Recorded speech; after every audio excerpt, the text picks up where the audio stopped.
3. Righteous Judgment. Jude 8-16. Likewise also these filthy dreamers defile the flesh, despise dominion, and speak evil of dignities. Yet Michael the archangel, when contending with the devil, he disputed about the body of Moses, durst not bring against him a railing accusation, but said, The Lord rebuke thee. But these speak evil of those things which they know not, but what they know naturally, as brute beasts. In those things they corrupt themselves. Woe unto them, for they have gone in the way of Cain, and ran greedily after the error of Balaam for reward, and perished in the gainsaying of Korah. These are spots in your feasts of charity, when they feast with you, feeding themselves without fear. Clouds they are without water, carried about of the winds.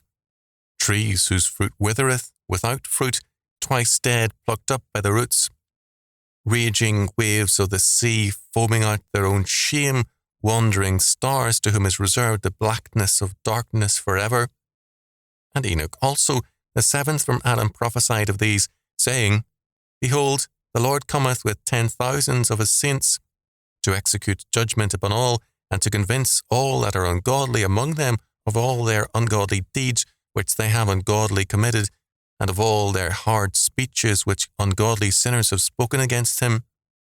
These are murmurers, complainers, walking after their own lusts, and their mouth speaketh great swelling words, having men's persons in admiration because of advantage. Jude 8-16. Irreverence is the sin Jude now cites as basic to the ungodly, in particular to those who pretend to be true believers and are not. In verse 8, the Authorized Version reads, quote, filthy dreamers, end quote.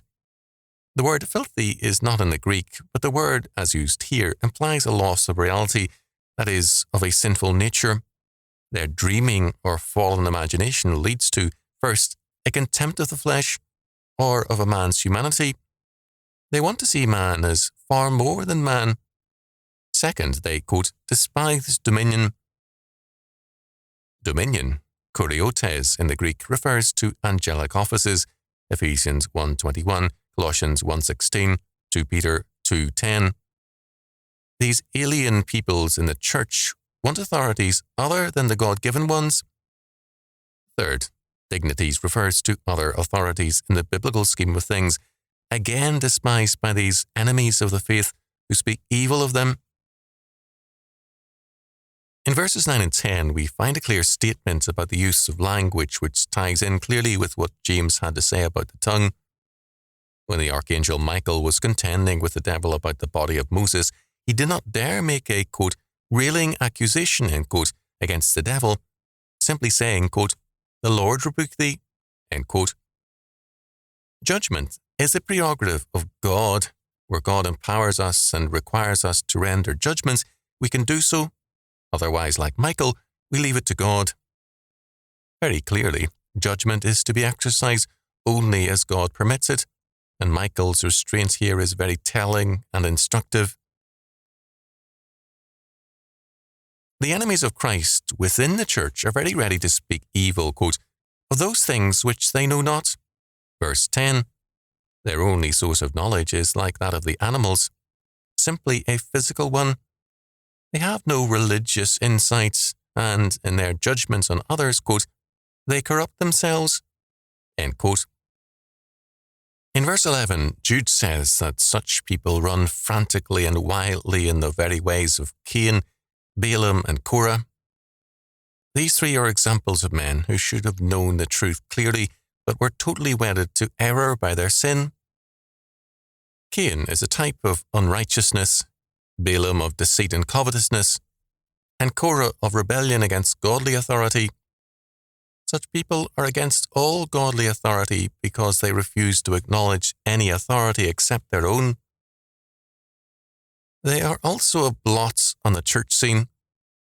Their presence at the church, love feasts or dinners, is an ugly one. Apparently, they fed themselves gluttonously, although unwilling to help. They were clouds without water, that is, ostensibly promising rain or nourishment while bringing drought. They were dead trees without fruit, twice dead because rootless, verse 12. The reference to, quote, feeding themselves without fear, end quote, is to Ezekiel 34, 2-8. As pretended leaders, they were to feed the flock, not to be parasites on it. In their self-importance, they felt entitled to whatever they wanted. In verse 13, Jude continues his description of these pretenders to the faith. In their false claims to wisdom, they are comparable to, quote, raging waves of the sea, foaming out their own shame, end quote. They are thus a troublesome hindrance to the church. They are also like, quote, wandering stars to whom is reserved the blackness of darkness forever, verse 13. The reference is to dead heavenly bodies, lifeless and barren, which are visible in the sky, but useless. Then, in verses 14 and 15, Jude refers to a statement by Enoch, quote, the seventh from Adam, end quote, who, quote, prophesied of these, saying, behold, the Lord cometh with 10,000s of his saints to execute judgment upon all, and to convince all that are ungodly among them of all their ungodly deeds which they have ungodly committed, and of all their hard speeches which ungodly sinners have spoken against him. Verses 14 and 15.